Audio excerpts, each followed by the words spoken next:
Thank you for joining us today, and thank you for staying with us this afternoon. This is the last panel for CoDE Asia 2020. And I'm really, really pleased to be presenting this fantastic panel of speakers at the panel entitled The Transformation and Inclusion Panel, Democratizing Financial Services. So what we have today is three license holders from Labuan and Halen. We have Halen from the Alliance of Financial Inclusion to talk us through a little bit with regards to financial inclusion and her take on digitalization and how that is facilitating inclusion. First of all, thank you very much, gentlemen and Helen, for joining us this afternoon. It's a pleasure to have everyone, albeit under current circumstances. Helen, I would like to start with you first with a very, very basic question. Really, what is the role of tech in facilitating inclusion, and specifically gender inclusion or inclusion generally? Could you share your thoughts on this, please? Yes, of course. I think we'll go for inclusion generally and then come to the gender specifics. And we always like it when we have gender at the end of panels, because it means that everybody leaves with it at the forefront of their mind and has some very good key takeaways. The Alliance for Financial Inclusion is a membership organisation, and our members are very enthusiastic about driving the work for financial inclusion, particularly around DFS. And we've had a few key publications that we've released recently, including a framework for women's financial inclusion through DFS. But the particular advantages are around access, ease of use, and cost. And also from the gender perspective, and I'll come to that a little bit more depth in a moment, is around overcoming some of the cultural and social barriers that women find in the physical world. So our members are predominantly trying to support people at the foundation and the base of the pyramid. So we are talking about people who have multiple disadvantages. So firstly, they actually need to have enough of an income to be able to access digital financial services, especially when we're talking about owning and using a mobile phone. We need to also ensure that we have suitable infrastructure. In some of our member countries, there's a state of civil unrest. We have very limited infrastructure, talking about internet and broadband access, and sometimes even intermittent power supply. So if you are going to ensure that your population can use digital financial services, the infrastructure has to be in place first. And a lot of the time we see that the fintech developments are actually moving faster than our regulators are able to keep up. And I'm sure some of our other panelists will be touching on perhaps some of the benefits of sandboxing that provide the regulatory test and learn bed that can be so useful. But that can also be done without a sandbox framework. So that isn't an imperative. We also can see that it can significantly reduce cost. And we're not just talking about the actual physical cost, but time cost, especially when we start looking when this comes to women, especially in the rural economy. It may be that the nearest cash point machine is some miles away, or in the case of a number of our members in the Pacific, some of them, it's 14 hours for them to reach a bank branch one way. So you're talking about really significant physical barriers that are in place. And obviously being able to use digital financial services can really reduce that. When we're touching on women's financial inclusion, in a number of our member jurisdictions, it's very difficult for women to interact with men who are not in their family, and being able to conform with social expectations and remain in the home, but still being able to access digital financial services, especially through mobile means, can be a really significant enabler. And it can also provide women with a level of privacy that perhaps they wouldn't see if they were transacting in a marketplace. So multiple advantages, but there are some risks, and we can touch on that a bit later. Yes, thank you, Helen. No, yeah, I think one of the things that the digital ecosystem tends to forget is that not everybody has a device. And so while the idea of having financial inclusion and allowing digital to facilitate that, I mean, I think the hardware issue is a very real issue. And yeah, with regards to sandboxing, while sandboxing is an ideal and, well, can be an ideal environment, some jurisdictions like Labuan IBFC, we don't sandbox, we license live, because we do accept that digital is a way of doing business. It's not something new, it's not something unnatural, abnormal in any way, shape, or form. It is a business process. And for as long as the regulator is satisfied that the regulatory requirements and supervision, the requirements for supervision is in place, we're quite happy to license real life cases. And one of those real life cases, and one we're very proud of, is Igloo. So Jack, I'd like to go to you and talk a little bit about Igloo, our first insurtech actually, and what you're doing towards ensuring that there is a social safety net via micro insurance in Asia. Yeah, so thank you. I would say insurtech has been developing very fast in the last 10 years. You look at the IPOs, right? There are a lot of new IPOs in China and US in insurtech, and I believe there are a lot of new players in the region doing insurtech in whole Southeast Asia, especially Indonesia, Thailand, Philippines, and Singapore. Yeah. So in Igloo, we believe that everyone should have access to an affordable insurance that is simple, painless, and honest. And we made it happen by working with our partners to share this, who share the same vision with us.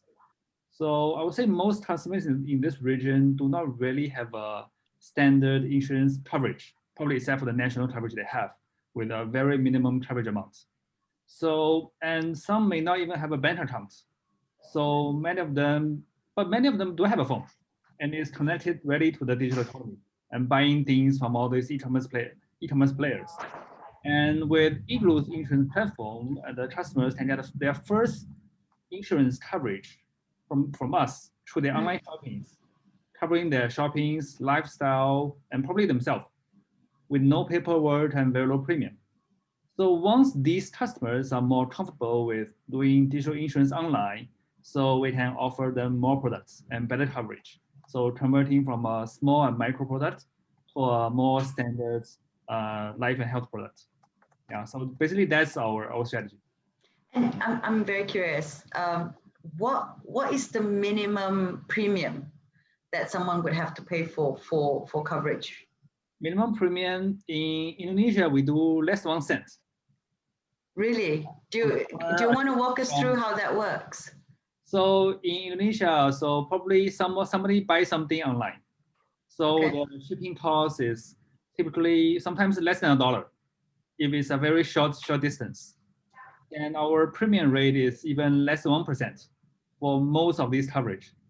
So in the end, the customer will just have to pay less than $1 to cover this shipping. So typically, this is the first insurance cover they will buy. So afterwards, a lot of customers do buy expensive products, especially handphones online. Then we provide this extended warranties on handphones. So which will cost probably a few dollars to $10 to cover a low-end handphone that is probably $120. So then some customers will join that. But of course, we also work with other partners to offer more standard insurance products that covers up to like 10,000, 20,000 US dollars for life and health and accidents. So and some customers are more comfortable with buying things online, so they opt in that and making things more convenient. And all these doesn't require any paperwork or any physical presence. So they go through their mobile device. Partner, powered by digital technology, licensed by Labuan. And what happens is that they get some kind of coverage at a very minimal cost. And then Igloo then aggregates this risk and then pushes it out to the reinsurance market. That depends, yeah. So sometimes we can do reinsurance, sometimes we do work directly with a local insurer. Okay. Now that's very interesting, it's fantastic. Moving to Andrew. I know that Andrew, the Gibraltar Stock Exchange that was recently licensed by Labuan FSA, has got grand ideas with regards to inclusion and democratization of financial services, especially capital markets. Do you want to walk us through what Gibraltar Exchange is looking via their Labuan license and how they intend to provide a more inclusive framework in Asia? Yeah, thank you, Farah. I think it's very interesting. The point was mentioned about sandboxing vis-a-vis just sort of going straight for it under a regulatory framework. Look, of course, our friends in Singapore, the MAS, have Project Ubin. So our technology, which we use, our stacks technology, was part of that last year. But I think Labuan in our organization offered us a very definite path to actually use the new technology to help financial inclusion. So coming from a European regulatory framework of MiFID II, you know, and under the ESMA, you know, very, very strict regulation, you know, we appreciate the opportunity which Labuan gives us. So from an exchange point of view, we will start to list digital securities with an emphasis on ESG, environmental, social, and governance. And I think increasingly, coming out of this post-COVID scenario, the focus is going to move from E, as in environmental, a green bond, to the S, social impact. And I think there's going to be some big macro discussions coming up, you know, whether it's in Davos or just, you know, buy side, so-called fund managers talking about more responsibility, and the whole concept of a shareholder, not so much being a shareholder anymore, but being a stakeholder. So I think that's going to be the first catalyst, and we see ourselves driving the actual product of ESG, particularly the S, to address some of Helen's concerns. And then from a technical point of view, again, to talk about Helen's concerns about participation, new technologies such as blockchain can deliver this concept of fractionalization. So you have, whether it's a Sukuk bond or a Malaysian government bond, the notional amount of investing may be 100,000 ringgit or 1 million ringgit, but that we can actually carve up and fractionalize it. So from a technical point of view, there could be access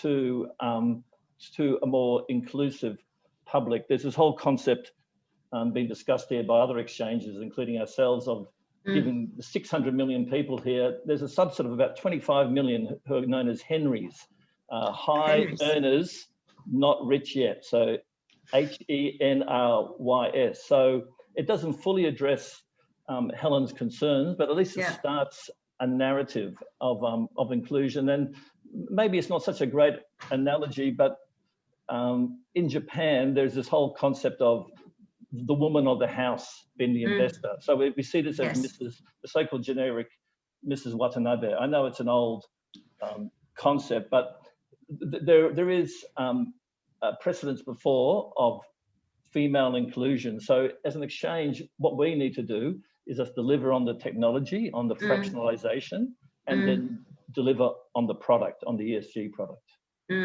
You call it fractionalization. I understand it as democratization. Sure. You know, because really, at the end of the day, it's about making sure everyone gets a piece that they can digest. You know, but they get a piece, albeit, you know, and it's quite interesting. And I know you might be privy to some of the information, but, you know, it's just been announced today that our first exchange in Labuan, the Labuan Financial Exchange, has just completed their proof of concept work towards issuing bonds on DLT. So, you know, with that, then maybe we can look at more fractionalization in that space as well. And, you know, as someone who's always been in capital markets, I've always found that the man on the street should have more of a say, and, you know, there is appetite and they should be able to participate. It's just the size that they are able to, quote unquote, digest, I guess, should be catered to them. Maybe we can touch on that a bit later, but you did mention the point about bonds and the intersection of new technology, ESG, and Islamic finance. So maybe we can touch on that later. But yeah, absolutely. It's a very, very interesting concept. And my history teacher said, you know, the revolution, the socialist revolution, was meant to happen in the industrialized countries of the UK or Germany, but actually happened in the agrarian society in Russia. Yeah. So now I think the catalyst is going to be in this part of the world. I think the digital revolution is going to happen here in ASEAN, not so much in Latin America or the Middle East. So, yeah. No, and it's true. And I think in a way, you know, if you look at the year that we've had, what a lot of people call it the stolen year, but, you know, the year that we've had with COVID and this pandemic, if we look at it positively, this is definitely one of the things that's going to come up tops of the list as to positive effects of the pandemic year, is that the focus of digitalization. So, you know, for viewers that joined us earlier, the interview with Rafiz, we're talking about, you know, remittance services and how it's gone digital by 50, 100% in a span of a month. So, you know, instances like this where, you know, there's positivity to be taken from this year that we've had. And I wanted to talk to Gavin now a little bit. So congratulations on your new investment banking license, your digital investment banking license, first and foremost. And secondly, you know, there is still a lot of uncertainty for digital players. And at the end of the day, the need is to have digital players support the digital ecosystem. And really, this is where maybe you can pitch in and talk a little bit about what your plans are for the bank and how you will support the digital ecosystem in Asia. Well, first of all, thank you. Actually, I wanted to wind back. You know, actually, we started this journey 3 years ago with Labuan FSA under a licensed entity called HBG Capital. Yes. So all this while, we have always been focused on the utility of digital assets rather than seeing it as a form of investment product, right? So for the past few years, there are a lot of there are increasing demands for utilizing digital asset as a form of payment or store of value or even transfer of value.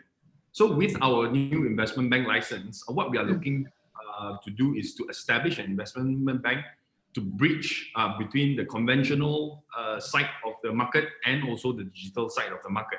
Now, meaning to say, we are trying to allow people with digital asset right now be able to invest in conventional, traditional investment product here in Malaysia, but also at the same time allow all the conventional market people to be able to invest or look into the products in such as fundraising and all in the digital asset market. So I think with the digital asset market now growing, you know, especially for the past few months after MCO, with all the financial institutions in the States starting to accept digital asset as a form of payment and stock value. So it's definitely the market is there to support the ecosystem. But however, digital, I would say digital ecosystem has always been there and is growing ever rapidly. But also we have to work hand in hand with the current traditional and conventional businesses, and also with the legacy banking. I think we need to find the midpoint whereby both market can benefit from the rise of these digital innovations. So as one of Labuan's investment banks that is digital friendly, I guess, or digital bank as it were, are you creating products or mandates that facilitate inclusion or assist the digital ecosystem towards better adoption, I guess? Because, you know, a lot of the, you know, when we talk to the potential digital players anyway and trying to get them to come into Labuan to be licensed, the biggest issue is bank account opening for their corporate entity itself, you know, and I'm just curious whether your bank, Gavin, is looking at facilitating this with your banking network, with your existing commercial banking network through your investment bank. Yeah, exactly. Like I say, you know, while blockchain and digital asset is here to disrupt the market, right? But I truly believe that such technology would require the support from the existing financial ecosystem to truly realize its potential, you know. As a company dealing in digital asset, even 3 years back, we faced a lot of problems with banking facilities. As most of the banks here are still reluctant to work with companies in this industry, probably due to the lack of understanding of this industry. Without the support of the existing financial ecosystem, the new businesses would not be able to grow at a pace that it should, right? So we understand the conventional banks right now are worried about the exposure or, to the compliances and the credit issues and all, but actually all these solutions are readily available and being adopted by digital asset or digital companies, I would say, right? Digital companies. So we believe that digital asset space would be added value to conventional bank businesses right now. And we can already see that. You can see that, you know, overseas financial institutions already developed policies to expand into this space. And it is only a matter of time before the market in Asia would catch up. You can see banks like JP Morgan, you know, develop their own blockchain-based token for settlement in the States. So for in this area, our HWG IB, we have a partnership with Nevis International Bank a fully regulated bank based in St. Kitts and Nevis, which already have the policies in place to facilitate settlements for digital asset market. So with the bank partnering with us, in turn, our HWG IB will be able to facilitate fundraising, investment, leasing, financials and other financial services, not only in fiat, but also in digital currencies as well. Okay, no, that's fantastic. So at least, you know, as the Labuan digital family grows, I mean, from about 50 license holders today, we then have an internal system of support, as it were, you know, which is fantastic. I wanted to go back to Halen a little bit and talk about what has AFI's experience been like using digital financial solutions towards inclusion. So do you have like, do you have a standout case, for example, in any particular jurisdiction where digital technology really did make the difference in the rollout of, you know, towards greater inclusion, as it were? Yes, we're actually just about to publish on it, but we have on the AFI website, we have a number of our key publications on there, including obviously our digital publications. So last year, I think one of the major pieces of work that we did was an actual full-blown policy framework for women's financial inclusion using digital financial services, and that splits the framework into 4 key pillars. So we're looking at having gender-sensitive policy and regulation. We're also looking at, so those are the policy and for regulation. We're also looking at infrastructure, and we're looking then at demand side. So the framework deals with those 4 key pillars in quite some depth. We also have got a situational report so that listeners would be able to download that, and there are a number of member examples in there of initiatives that they've taken. But I'm going to pick on a specific one that directly links to COVID and perhaps also addresses some of the concerns I touched on very briefly at the beginning.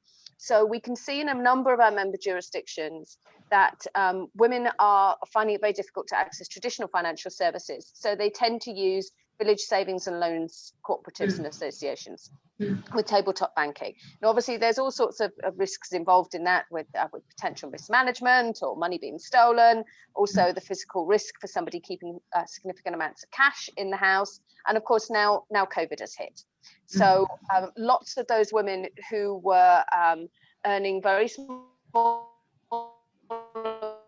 amounts from market trading or agriculture or domestic services, but they're also impacted on physical things. And we also know that there's a positive knock-on with these savings groups in that women are able to also discuss and engage in all sorts of other aspects of life around childcare, around health, around family well-being. We have obviously the financial benefit of the savings groups, but we also have a lot of social cultural benefits, and all of that has stopped across many of our members' jurisdictions. Now, the Central Bank of Egypt, they were undertaking a pilot where they were looking at trying to digitize some of these savings groups. And obviously they wanted to be able to do this by establishing a group wallet. Well, their regulation only allowed them to either have business wallets or individual wallets. So they weren't able to do this. So they worked with all of the key stakeholders across the Egyptian ecosystem, and they were able to develop new regulation that enabled the opening of a group wallet. So this was a very collaborative approach, and also touched on all of the issues around anti-money laundering and countering financing of terrorism and proportionality. So the regulation was issued, and they then had the situation where, of course, in the physical savings groups, what normally happens is you have 3 of the savings groups leaders who each have the keys to the physical box, so that you have to have everybody together to be able to open the box and everything is safe. And the problem that they were then faced with is, of course, there's only one password for the digital wallet. So how do they replicate the security of the digital wallet with the physical one? So initially the idea was that they were going to try and give each person 2 digits of the PIN, but this proved to be quite an unworkable way of doing it. Now, they were also working with one of their telcos, so they had provided on this small pilot sponsored featured phones to all of the women in the savings group. And coupled with that, they were given training on digital literacy so that they could get the necessary skills to be able to use the feature phones. So they then decided that perhaps this was not going to be an effective way of managing the security issue. And also for these women, because they're a long way from the financial system, trust is a really significant matter. Yeah. So they needed to find a way that the women felt that this system was going to be trustworthy. The way that they decided to set it up was that anytime a payment was made into the digital wallet, everybody within the savings group would receive an SMS. Whenever a withdrawal was made from the digital wallet, that could only be made by the 3 key holders. And again, everybody would receive an SMS and it would say who the funds had gone to. So all the group were kept informed. The way that they decided to manage the keys, if you like, was that one key holder had the phone, the actual physical phone, one had the SIM card and one had the PIN. So the only way that they could do the withdrawals was when the 3 key holders came together and actually constructed the phone and were able to do it. Now, the really interesting thing that Egypt noticed is obviously this was all going through as COVID then hit. So they then pivoted some of the research and they started looking at savings groups in some of the other local governorates compared to their digitized pilot version. And also they worked with the telco. So the telco was then providing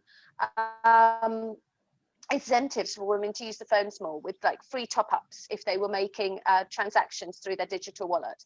And also we've just been hearing about microinsurance, some microinsurance policies around supporting women's health because of the pandemic concerns. And it was really, really noticeable that this pilot group, well, there's 2 pilot groups, were the ones that continued to save. And there wasn't any significant drop. There was very much at the start of the pandemic, a small drop, but then the savings carried on. And the women were able to continue saving and continue accessing their wallet from home when nobody else in the governorates was able to meet. And it has made a really significant difference. Now, it's also part of the 16 days of action for countering violence against women at the moment. And this is an area that needs a lot more research, but there's some really interesting research coming out highlighting that when women are financially empowered and educated, and that financial empowerment and education is done in conjunction with men in their communities, it actually sees rates of domestic violence that women suffer reduce. So we can see that there are some really, really, really beneficial societal opportunities. We can also see that when women are particularly using these kind of digital financial services, and I'm going back to the Egypt case now, there were 2 things that have also come out of the pilot. One was the particular areas that women were saving for, and it was predominantly for business growth and acquisition, rather than just for perhaps school fees or family marriage and things. Those were areas as well, but it was predominantly for business growth. They also noticed as well that a number of the women were indicating that the savings groups weren't able to provide large enough loans. So they started working with one of the banks in Egypt to be able to transit these women who have growing businesses into a more formal financial setup so that they can access larger credit.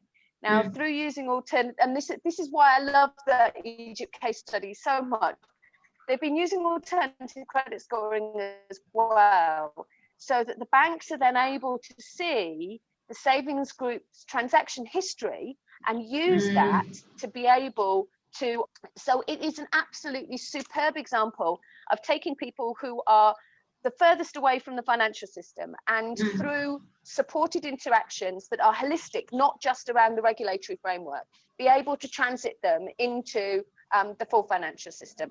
They also have brought in, and this is not specifically COVID related, but they've also brought in regulation as well, that alimony payments, instead of them being paid to the women, in many cases on a very ad hoc basis, they then decided that they were going to digitize them so that they were automatically withdrawn from the father's salary and digitally transferred through into women's digital accounts where they receive their government social payments, because they have a national ID in Egypt. So they were also, and they also are doing data warehousing as well. So they've got some, and they've got some really, really significant sort of social barriers, especially in the more rural communities. So they're taking a very, very, very innovative approach, and we're about to release a case study before the end of the year on village savings and loans groups. Got our policy framework as well, but I think the Egypt example is a really good one that really does show the whole package of what you can do to support a woman in a very rural area with only a small amount of funds. So, you know, what you're talking about is clearly very, very exciting, but I think what the other panelists and the challenge the other panelists have is making it commercially viable as well, right? Maybe I can take the metaphor of Egypt and the pyramid and shoring up the base of the pyramid, which Helen alluded to. I mean, look, I do think that there is a very interesting concept of the intersection of the Western concept of ESG and Islamic finance, specifically Makasi, Sharia. So a concrete example to move from, say, Egypt to Malaysia is the work which Professor Dr. Rosalind Youssef has been doing at the University Utara in Malaysia. KL. Yeah, KL. So she's basically looking at new technology to look at housing affordability, essentially leading to social development through social stability. So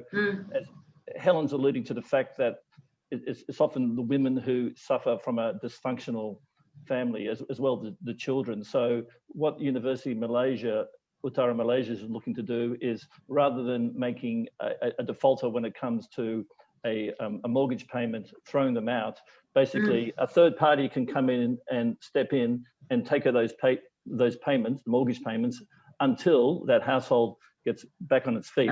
And under Sharia, it's a concept of moving from, say, debt finance to equity. So this is a very interesting sort of case study which has been done in our part of the world. And I would probably, suggest that right now we've also seen during COVID where the government comes in, say in Australia and Singapore, and will do subsidising rent. So why can't that concept be applied to a family under duress, say in Malaysia? It can be done at the state level. The Selangor government comes in, or down here in Johor Bahru. So I think that's also another example where we at least start to addressing a lot of the points which Helen is making. It's at the base. At the base. So let's just start.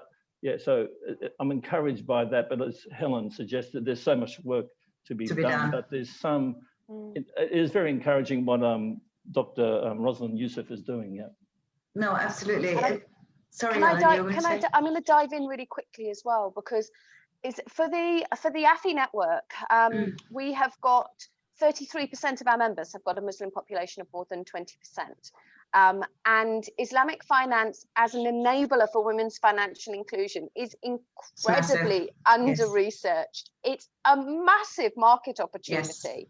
And it's an area that more and more people are beginning to turn the spotlight to and be able to see the really significant benefits. Because when we surveyed our members, with the reasons why for women that they weren't accessing it, we had more than 10% of our members say that it was purely down to religious reasons, because there weren't the right products and services that were compliant. Now, we know that women have less non-performing loans. We know that including them in the financial system makes it more stable.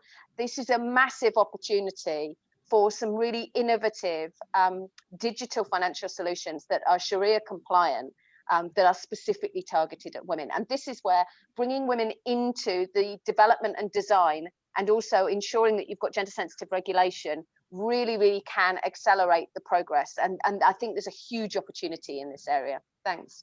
Yeah, no, I completely agree. And I had the pleasure of interviewing the Chief Strategy Officer from the World Women's Bank, discussing this as well. And maybe this is an area we can work with AFI next year about researching, especially in Asia, how we can encourage inclusion using Islamic principles. It's definitely something that we are very interested in. I wanted to go now to Jack and to try and understand whether Igloo is looking at rolling out any specific products or services, and if so, in which areas were you looking at? Or generally, do you see, if not, do you see that there's potential, especially in Asia? Hey, for us, Igloo now, we do a lot of micro insurance. So typically we don't really charge directly different fees by genders, I would say. Okay. So, but however, we do in a slightly different way. Our strategy is really to do more of a dynamic premium. The target is really to charge a fair premium to our customers. So I would say gender is just one of the metrics. So we look at the broader metrics of what you do and what you're buying, what's your daily behavior. The profile. Yeah. Products that protects your life behavior. So typically, if you take the example of our e-commerce products, probably we will charge a different fee for clothes and men's clothes. So I would say it's indirectly we are charging different fees for genders, but we don't really ask our customers what's their gender and quote a premium on that. So yeah, but their lifestyle would then flow from there, right? Flow from there. So because our understanding is that in this region is generally underinsured and also a very rapidly growing working market and growing longer life expectancies. So if you talk about to people and ask them to buy a long-term life insurance, they will pay out in 30, 50 years. They will buy for it. So our strategy is find the customers who have the needs, more urgent need or recent need that covers their current lifestyle, offer them something, and offer them something at a fair price, fair premium. So for those who offer a lower premium, there was a better rate to take up some insurance products. So in the long run, when we develop together with the market and our partners together, so I think in 10, 20 years time, the insurance, I would say, penetration rates will grow to some level that is equivalent to the more developed economies in the region, I would say. So that's our long-term strategies. So, but actually it makes sense. So instead of having a very gender-specific product or solution, what you do is that you sieve it and you filter it via lifestyle choices, and then from then on. So it's I guess in a way almost more inclusive. And it makes sense. Gavin, I wanted to go to you now to talk about a little bit, I understand that, you've just been licensed in the last quarter of this year, well, moved up in your license category, as it were. What are your plans for 2021? Anything specific that will allude to an inclusive solution? Or are you looking to really cater to the Labuan digital ecosystem and their banking needs? For the year 2021, actually what we do is that we want to expand our partnership with Nevis. Of course, because we know the demand is there for such banking facilities, especially the Labuan entities. I believe a lot of, especially money brokers, credit tokens, license holder, for Forex companies, they all need these services. So for 2021, our plans is to work closely with the bank and also to come up with financial products, because in our space, in digital asset space, funnily enough, most of the people who are using it, surprisingly, is male, right? But however, but for investment wise, product wise, like let's say traditional business like to stock markets or to property, is gender. So I think coming up with products that will link up to the conventional product will help generate more interest from the other gender to be able to be included in the digital space as well. So next year we are definitely looking into developing into an ecosystem whereby we can support Labuan businesses as well, but also to cater to the needs and wants of the Asia market in this space. Excellent. So you are looking forward to 2021 then, definitely. Well, definitely. Well, there's nothing much left to look forward into. Well, yeah, it has been a year stolen from us. Andrew, what are your thoughts for 2021? How is GSX going to move forward via your Labuan license? Yeah, well, I think as alluded to before, in Europe, we're a very sort of European exchange, adhering to MiFID II and ESMA and all these lovely regulations. Plus, we've also got, the current transition under Brexit, so we'll eventually fall under the UK regulator, the FCA. So, look, I think Europe's Europe, and sure, they will, can continue to be innovators. Obviously, the UK is, going to be coming out with their virus. Yes. So obviously, we continue to look to the US and the US when it comes to COVID relief. But look, I think this part of the world is very, very exciting. I talked about the Henrys. I think from an exchange point of view, we can do a lot more here. And thanks to the Labuan FSA and yourself, Farah, that we actually don't have to go into the sandbox. We can just deploy straight away. So if we can help at least start down the path, and some of the points Helen's mentioned, with ESG and the focus on the S, next year that'll be fantastic, and we can use our technology, our stacks technology, when it comes to smart contracts, financial inclusion, fractionalization, or just general inclusion. We can start listing products, and we start listening to people on this panel, and actually work with the Labuan community. So I think for us, the opportunity in Labuan, also personally, is going to be significant next year. But we just have to do our bit and work with the whole ecosystem, if I could use that word. Basically, we just have to execute now, right? Yeah, no, and also, if we're able to somehow allow for Islamic financial services via democratization, via inclusion, making it more bite-sized, I think definitely Asia is the place to be. And having an exchange like GSX come in and provide for structures and solutions like that, allowing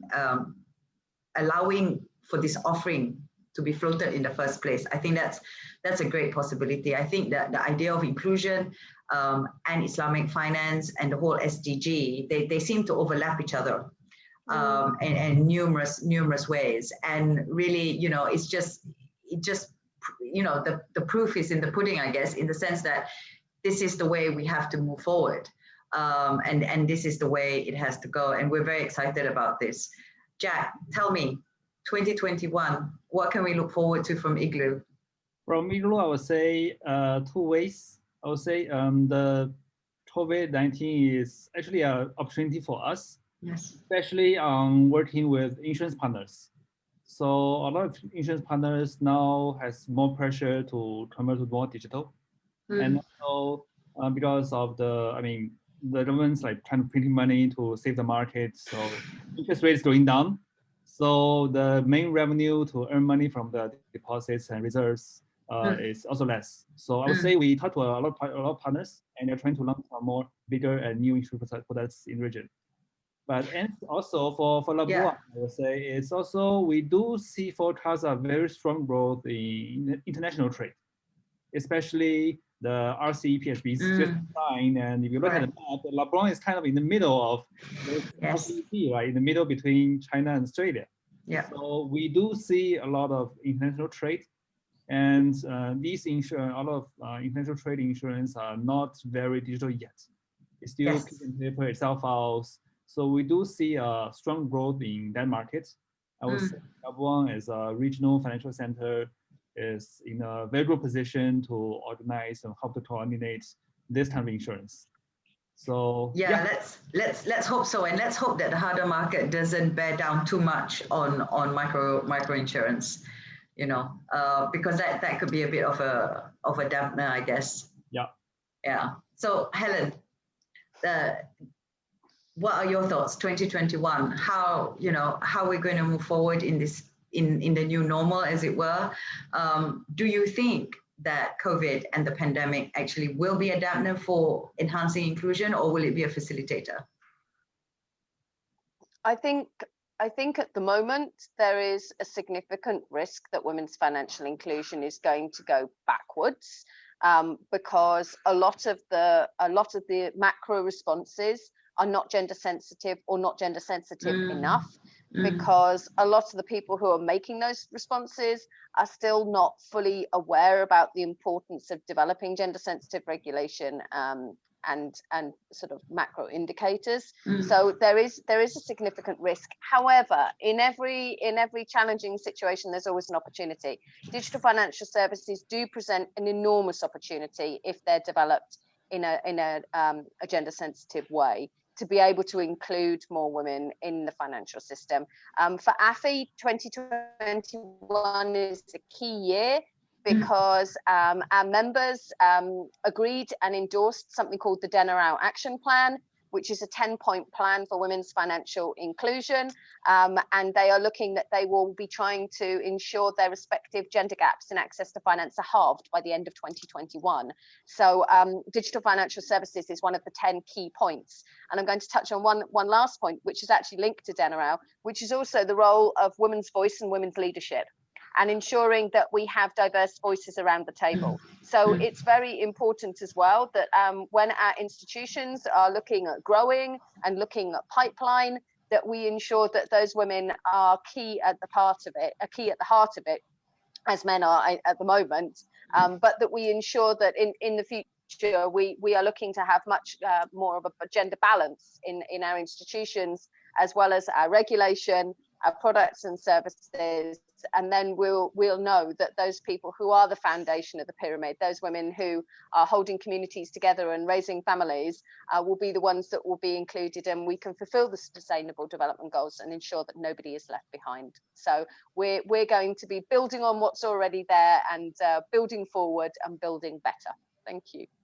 Thank you. So, it's fantastic to end on such a positive note, because 2021 will be the year that human resilience and our adaptability comes to fore, for sure.